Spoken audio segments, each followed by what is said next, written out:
यदि इन 5 चीज़ों से आप अपने आप को बचा लेते हैं तो यकीन मानिए आप पर कलयुग का कोई प्रभाव नहीं रह जाता। श्री कृष्ण के वैकुंठ गमन के बाद कलयुग का आगमन एक मनुष्य के रूप में हुआ और उस समय राजा परीक्षित का राज हुआ करता था। राजा परीक्षित बहुत ही धर्मात्मा राजा थे। तो जब कलयुग आया उनके पास तो कलयुग ने बोला कि महाराज अब द्वापर युग का समाप्ति हो चुकी है और अब मैं कलयुग, मुझे अब आना ही होगा। तो परीक्षित ने बोला कि जब तक मैं हूं तब तक तुम हमारे इस राज्य में प्रवेश नहीं कर सकते।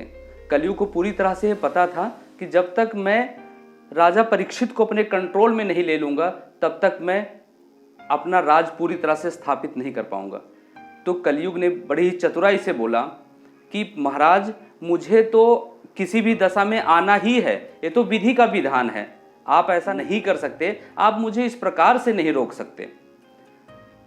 तो राजा परीक्षित मजबूर होकर उससे बोले कि मैं आपको जो 4 स्थान बता रहा हूं तुम सिर्फ वहीं जाओ और वहीं निवास करो, इसके अलावा मेरे राज्य में अगर कहीं पे और आप नजर आए तो यह अच्छा नहीं होगा।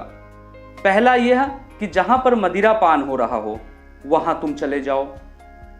दूसरा, तुम वहां पर भी चले जाओ जहां पर जुआ आदि खेला जा रहा हो। तीसरा, तुम वहां चले जाओ जहां व्यभिचार हो रहा हो। चौथी जगह उन्होंने बताया कि जहां पर क्रोध हो ऐसी जगह पर जाओ और निवास करो। इन 4 जगहों को सुनकर कलयुग यह देखा कि राजा परीक्षित में तो 4 चीजें है ही नहीं है, तो मैं प्रवेश कैसे करूं, क्योंकि वह चाह रहा था, वह राजा परीक्षित पे अपना स्थान चाह रहा था। तो उसने बोला कि नहीं महाराज, मुझे आप कुछ और जगहें बताओ जहां मैं जाऊं और निवास करूं। तो राजा परीक्षित उस समय थोड़ा ध्यान किए और बोले कि तुम एक काम करो, तुम जहां पर स्वर्ण, जहां पर सोने का सामान हो तुम सोने में भी चले जाओ। सोने से मतलब आलसी या सोने से मतलब सोना, स्वर्ण। बस यही राजा ने जैसे बोला, कलयुग की निगाह राजा के मुकुट पर गई और राजा का मुकुट भी सोने का था और कलयुग अपना स्थान सबसे पहला राजा के मुकुट पे बना लिया।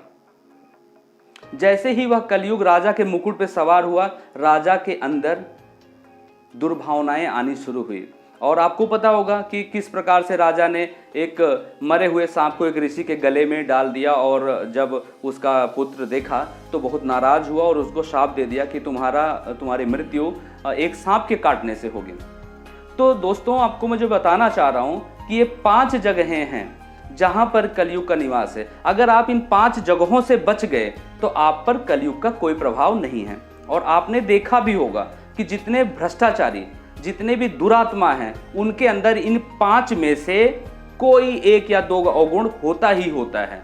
और जिनके अंदर ये 5 चीजें नहीं हैं, आप यकीन मानिए उनके अंदर कलयुग का प्रभाव भी नहीं है और वह सतयुग में ही जी रहे हैं। उनके अंदर कोई कलयुग का भावना नहीं है। आप जिनके अंदर ये 5 चीजें नहीं, आप उन पर पूरी तरह से विश्वास कर सकते हैं। लेकिन जो अहंकारी हैं, जिनके अंदर व्यभिचार है, जिनके अंदर मदिरा पान की भावना है, जो जुआ आदि खेलते हैं, आप समझ लो वो कलयुग के पूरे प्रभाव में हैं और वह अपने आप को बर्बाद कर रहे हैं और इस समाज को बर्बाद कर रहे हैं। ऐसे लोगों से बचा जाए और अपने आप को इन 5 चीज़ों से बचा लिया जाए तो हम निश्चय ही एक सफल व्यक्ति हो सकते हैं।